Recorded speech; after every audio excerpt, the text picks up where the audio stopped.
اللہ پر اس طریقے سے ایمان لاؤ جس طریقے سے اللہ پر ایمان لانے کا حق ہے، یقین کامل۔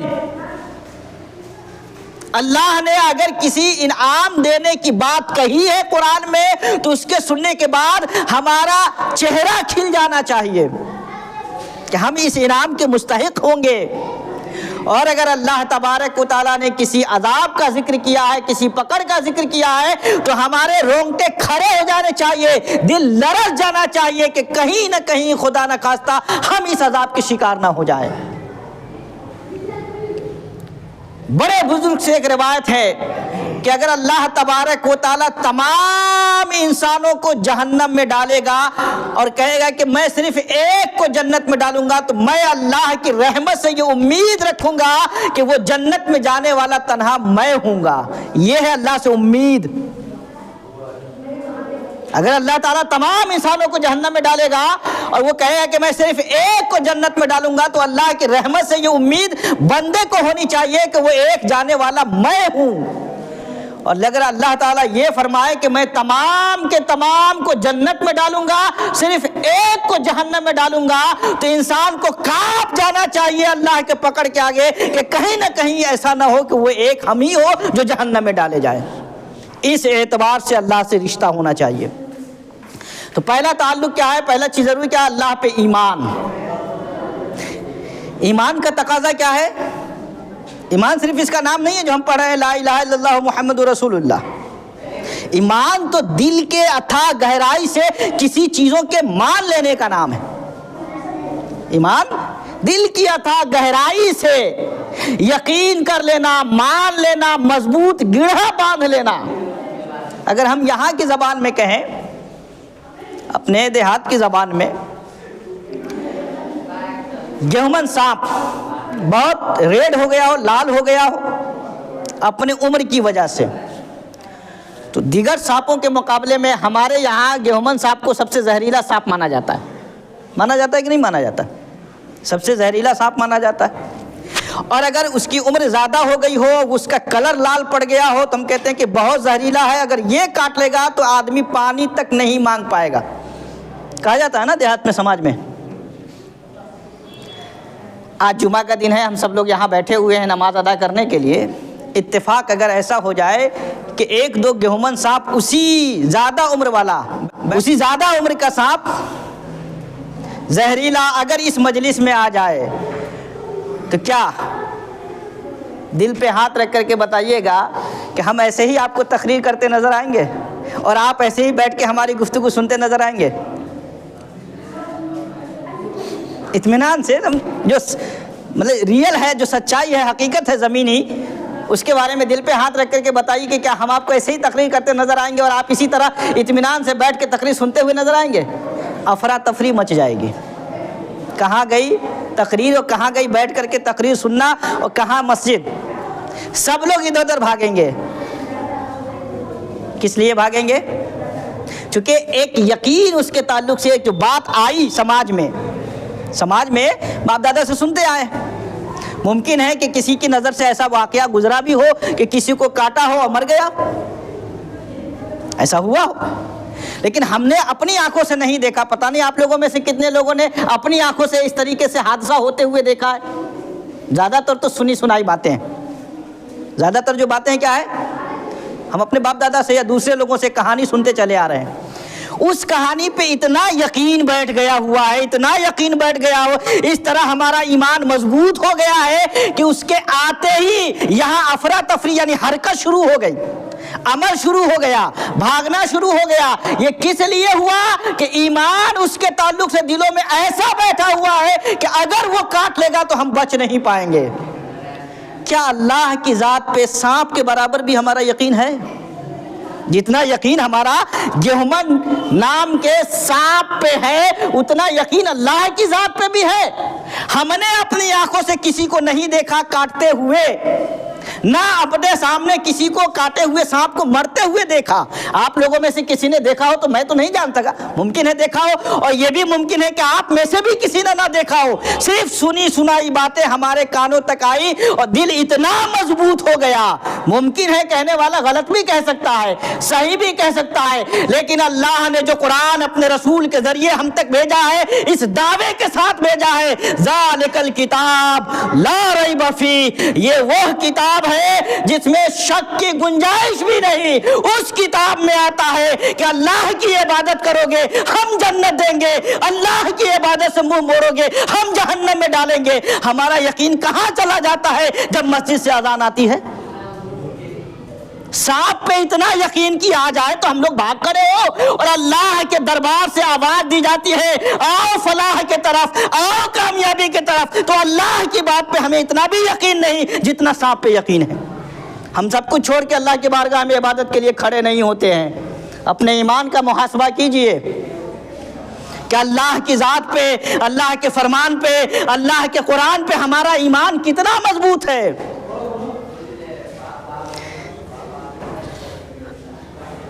50-100 روپے ہمارے جیب میں ہو اور ہمیں ضرورت 150 روپے کی ہو، کسی طرح ہم کام چلانا چاہے کہ بھائی 50-100 روپے آئے، کسی طرح کام چلا لیتے ہیں۔ نکلے گھر سے، راستے میں جہاں ہم کو جانا تھا گئے، دکاندار سے سامان لیا، جب جیب میں ہاتھ ڈالا تو 50 کی بجائے 40 ہی روپیہ نکلا۔ 50 کی بجائے 40 ہی روپیہ نکلا، 10 روپیہ اس میں کم۔ تھوڑی دیر کے لیے ہم دکاندار کو روکتے ہیں، جو زمینی سچائی ہے اس کا میں ذکر کر رہا ہوں۔ تھوڑی دیر کے لیے دکاندار کو روکتے ہیں، دکاندار کو کہتے ہیں کہ بڑے افسوس کی بات ہے، ہم تو 50 روپیہ لے کے چلے تھے، گن کے آئے تھے، آپ 5 منٹ رکیے، میں راستے سے آیا ہوں، دیکھ کے کہیں راستے پہ تو نہیں گرا ہے۔ اور ہم پلٹتے ہیں، جو بھی گزرنے والا ہوتا ہے اس سے پوچھتے ہیں کہ ہمارا 10 روپیہ گر تو نہیں گیا ہے؟ افسوس میرا سامان 50 روپے کا ہے، 10 روپیہ کم پڑا ہے، مجھے سامان نہیں ملے گا۔ 10 آدمی سے ذکر کرتے ہیں، افسوس کرتے ہیں اور نہیں ملتا ہے۔ اگر ادھار دے دیا دکاندار نے تو اس کا کرم ہے، ادھار دے دیا دکاندار نے اس کا کرم ہے، نہیں دیا تو بھی اس سے ہم مایوس نہیں ہوتے ہیں، پلٹ کے آتے ہیں۔ لیکن جو بھی ملتا ہے اس سے کہتے ہیں کہ یار دیکھو نا، جا رہے تھے 10 روپیہ گر گیا، ہمارا کام نہیں ہوا، 10 روپیہ گر گیا۔ یہ 10 روپیہ گرا تو اتنا افسوس ہوا کہ اپنے من میں بات کو دبا کے نہیں رہے، 10 آدمی سے ذکر کیا، ہمارا 10 روپیہ گر گیا، تم نے دیکھا ہے؟ افسوس ہمارا کام نہیں ہوا۔ ہماری نمازیں چھوٹتی ہے، کبھی افسوس ہوتا ہے کہ دل میں بھی خیال آیا کہ افسوس ہماری نماز چھوٹ گئی ہے، اللہ کی بارگاہ میں ہم کیا جواب دیں گے؟ 10 روپے کی جو اہمیت ہماری نگاہ میں ہے، سچ بتائیے اپنے دل پہ ہاتھ رکھ کر کے، ایک وقت کی نماز کی وہ اہمیت ہے ہمارے پاس؟ 10 روپیہ گرتا ہے کتنا افسوس ہوتا ہے، نمازیں قضا ہوتی ہے افسوس ہوتا ہے ہمیں۔ دوسری جگہ تو جناب چھوڑ دیجئے، جہاں پہ نمازیں ادا کی جاتی ہے، 24 گھنٹہ اس بلڈنگ کے اندر ہم رہتے ہیں، وہاں ہماری نمازیں قضا ہوتی ہے، ہمیں افسوس نہیں ہوتا۔ کس قدر محرومی کی بات ہے۔ ہمیں اپنے ایمان کا محاسبہ کرنا چاہیے۔ قرآن کہہ رہا ہے کونو ربانین، اللہ والے بن جاؤ اگر اللہ کی بارگاہ میں کامیابی چاہتے ہو۔ تو سب سے پہلی شرط یہ ہے کیا؟ اللہ پہ ایمان۔ اللہ پہ ایمان لانے کے بعد الحمدللہ ہم سب لوگ مومن ہیں، سب لوگوں کے پاس اللہ نے ایمان کی نعمت دے رکھی ہے، ان میں کوئی بھی ایسا نہیں ہے جس کے پاس ایمان کی دولت نہیں ہے۔ یہ اللہ رب العزت کا بہت بڑا فضل ہے، ہم نے مانگا نہیں، پیدائشی طور پہ اللہ تعالیٰ نے دے دیا ہے، پیدائشی طور پہ دے دیا ہے۔ ہم لوگوں کے ساتھیوں میں ایک صاحب ہیں جن کے پاس پیدائشی طور پہ ایمان کی دولت نہیں ہے۔ ایک سفر پہ ہم لوگ گزر رہے تھے، جا رہے تھے، عصر کی نماز ادا کرنی تھی اور بہت جلدی میں تھے ہم لوگ، چونکہ مغرب تک پہنچنا تھا تو ہم نے کہا کہ جماعت کرنے کے چکر میں تاخیر ہو جائے گی، جلدی جلدی 2 رکعت آپ لوگ نماز پڑھیے، فٹافٹ ادا کیجیے۔ تو ہم 5 لوگ تھے، 4 لوگ پڑھ کر کے گاڑی میں بیٹھ گئے، اور ایک صاحب جو تھے جس کے پاس پیدائشی ایمان کی دولت نہیں تھی، وہ نماز پڑھنے میں دیر کر رہے تھے۔ خیر نماز پڑھ کے آئے، انتظار تو کرنا ہی تھا بھائی، ہمارے ساتھی سفر میں تھے، انتظار کیے، جب وہ نماز پڑھ کے آ گئے، گاڑی میں بیٹھے، گاڑی چل پڑی، تو ہم نے کہا کہ صاحب بڑی دیر لگا دی، اب ان کا جملہ سنیے اور ہم سب لوگ اپنا محاسبہ کیجیے۔ انہوں نے کیا کہا کہ میں نے ایک مولانا صاحب سے سنا تھا کہ نماز اس طرح کر پڑھو کہ گویا تمہیں یہ محسوس ہو کہ اللہ کو تم دیکھ رہے ہو، اور اتنا نہ ہو تو کم سے کم یہ یقین تو ہو کہ اس طرح اللہ کی عبادت کرو کہ اللہ تمہیں دیکھ رہا ہے۔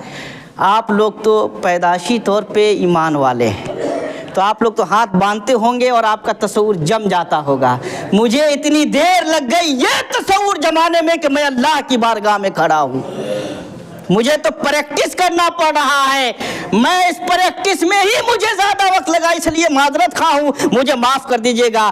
آپ دل پہ ہاتھ رکھ کر کے سوچے، اس وقت ہم چاروں کے رونگٹے کھڑے ہو گئے کہ ہم پیدائشی طور پہ تو مومن کہلا رہے ہیں، لیکن جو ایمان کی چاشنی اللہ نے اس نئے شخص کو دیا ہے اس چاشنی سے آج تک ہم محروم ہیں۔ کبھی بھی یہ خیال پیدا نہیں ہوا، نیت مانتے ہیں کہ اللہ کی بارگاہ میں کھڑے ہیں، اللہ ہمیں دیکھ رہا ہے، کم سے کم یہ تصور بھی پیدا نہیں ہوتا ہے۔ تو سب سے پہلی چیز ہے کہ اپنے ایمان کو مضبوط کریں۔ دوسرا کام یہ ہے کہ ایمان مضبوط باقی رہنے کے لیے علم حاصل کرے دین کا۔ ایمان کیسے مضبوط باقی رہ سکتا ہے؟ اس کے لیے دین کا علم حاصل کرے، اللہ کی ذات و صفات کا علم، جو ایمان مفصل میں ہم لوگ پڑھتے ہیں، آمنت باللہ و ملائکتہ و کتبہ و رسولہ والقدر خیرہ و شرہ من اللہ تعالی والبعث بعد الموت۔ ایمان مفصل میں جو ہم پڑھتے ہیں، ہم ایمان لائے اللہ کی ذات پر، اللہ کے فرشتوں پر، اللہ کی کتابوں پر، اللہ کے رسولوں پر، تقدیر کے اچھے برے اللہ کی طرف سے ہونے پر، اور آخرت کے دن پر، اس کا علم ہمارے پاس ہونا چاہیے۔ اور اس کے ساتھ ساتھ کہ یہ دین، یہ اسلام 5 پیلر پہ ٹکا ہوا ہے۔ بنی الاسلام علی 5، اسلام 5 پیلر پہ ٹکا ہوا ہے: توحید و رسالت، نماز، روزہ، حج اور زکوٰۃ، اس کا علم ہمارے پاس ہونا چاہیے۔ تو علم ہو ایمان کا، عقیدے کا اور احکام شریعت کا، اس کا علم ہو۔ پہلا چیز ایمان اللہ کی ذات و صفات پہ، دوسرا دین کا علم، تیسرا ہے دین کا علم کافی نہیں ہے، دین کے علم پہ عمل ہو۔ دین کا علم صرف کافی نہیں ہے، دین کے علم پہ عمل ہو۔ مشائخ فرماتے ہیں علم اگر بہت زیادہ ہے اور عمل نہیں ہے تو یہ علم قیامت میں وبال بن جائے گا علم والے کے لیے۔ اور علم زیادہ تو نہیں ہے، فرائض، واجبات، حلال حرام کا علم ہے، لیکن اس پہ عمل زیادہ ہے تو یہ عمل اس کے لیے تحفہ بن جائے گا قیامت میں۔ تو علم بھی ہو، ایسا نہیں کہ علم نہ ہو، علم بھی ہو اور اس علم پہ عمل بھی ہو، اس علم پہ عمل بھی ہو۔ ایک صاحب ایک بزرگ کے پاس گئے، انہوں نے ایک دوسرے کی شکایت اس اعتبار سے کی تاکہ ان کے ذریعے ان کی اصلاح ہو سکے، یا کم سے کم میری اصلاح ہو سکے، اپنی اصلاح، ہم لوگ جو بیٹھے ان کی اصلاح ہو سکے۔ تو انہوں نے کہا کہ ایک صاحب ہیں جو یہ دعویٰ کرتے ہیں کہ ہم اللہ والے ہیں، ہم اللہ کی بارگاہ تک پہنچ چکے ہیں، اللہ کی معرفت حاصل کر چکے ہیں، دین قاعدے سے سمجھ چکے ہیں، اب تو ہمیں بس دن بھر اللہ اللہ کرنا ہے، نماز روزے کی پابندی کی ضرورت نہیں ہے۔ نماز روزہ یہ تو اللہ تک پہنچنے کا ایک راستہ ہے، ایک زینہ ہے، اور جب ہم منزل تک پہنچ گئے تو پھر زینے کی ضرورت کیا ہے؟ آج سے تقریباً 600-650 سال پہلے کی لکھی ہوئی کتاب ہے الرسالہ المکیہ، شیخ قطب الدین دمشقی رحمۃ اللہ علیہ نے وہ کتاب لکھی۔ اس زمانے کے اکابر علماء اس کو بیٹھ کر کے اپنے مریدوں کے سامنے درس دیتے تھے، کلاس دیتے تھے۔ اس کتاب میں کیا لکھا ہے؟ اس کتاب کی روشنی میں انہوں نے جواب دیا کہ میرے پیارے، اللہ کی بارگاہ میں تمام انسانوں میں سب سے زیادہ محبوب اور سب سے زیادہ قریب کون ہے؟ جناب محمد رسول اللہ صلی اللہ علیہ وآلہ وسلم۔ اللہ کے رسول صلی اللہ علیہ وسلم سے زیادہ تو کوئی اللہ کا محبوب نہیں ہے۔ اللہ کے قریب نہیں، سب سے زیادہ محبوب، سب سے زیادہ اللہ کے قریب، سب سے زیادہ اللہ کی معرفت رکھنے والے، سب سے زیادہ اللہ کی پہچان رکھنے والے، انہوں نے کہا کہ جب محمد رسول اللہ صلی اللہ علیہ وسلم پر ایک وقت کی نماز، ایک دن کا روزہ معاف نہیں ہوا تو کون ان سے زیادہ اللہ کے قریب ہے جو یہ دعویٰ کرے کہ ہمارے اوپر سے شریعت کے احکام ختم کر لیے گئے اور شریعت چھوڑ کر کے پیر صاحب ہونے کا، عالم صاحب ہونے کا، مفتی صاحب ہونے کا اور اللہ والا ہونے کا دعویٰ کرے؟ شریعت چھوڑ کر کے اگر کوئی آپ کو اللہ تک پہنچنے کا دعویٰ کرنے والا ملے تو آپ جان جائیے کہ وہ اللہ کے دین سے دور ہے، اللہ کا مقرب نہیں ہے۔ اللہ کے مقرب ہونے کے لیے شریعت کے احکام کا پابند ہونا ضروری ہے۔ تو پہلی چیز کیا ہے اللہ والا بننے کے لیے؟ اللہ پہ ایمان۔ اور ایمان ہم لوگ اپنا ٹٹولے، ایسا نہیں کہ بس بیٹھ کر کے ہم لوگ کہتے ہیں نا کہ جمعہ کے دن گوشت نہیں ملا تو کیا ہم مسلمان بھی نہیں ہیں کہ گوشت نہ کھائے؟ تو ایسا مومن نہیں۔ مومن وہ جو دو مثالیں ہم نے آپ کے سامنے رکھی ہے، ایک سانپ کی مثال، اس پہ ہمارا جو یقین ہے اس سے زیادہ اللہ پہ یقین ہونا چاہیے، اور دوسری مثال کہ 10 روپیہ ہمارا کھو جاتا ہے تو افسوس ہوتا ہے، نماز قضا ہونے پہ، نماز نہ ادا کرنے پہ ہمیں افسوس ہونا چاہیے۔ تب جان جائیے، آپ خود تھرمامیٹر لگا لیجئے نا، اگر افسوس ہو تو جان جائیے کہ ایمان کی رمق باقی ہے، اور افسوس نہیں ہو رہا ہے تو آپ اپنے ایمان کی خیر منائیں، ایمان کو مضبوط کرنے کی کوشش کریں۔ اللہ پہ ایمان۔ اللہ کے ایمان کے بعد دوسرا کام کیا ہے؟ ہمیں شریعت کا علم ہونا۔ تیسرا کام ہے عمل کی پابندی، احکام کی پابندی، جو فرائض ہیں، واجبات ہیں اس پہ عمل، جو حرام قطعیات ہے اس سے دوری۔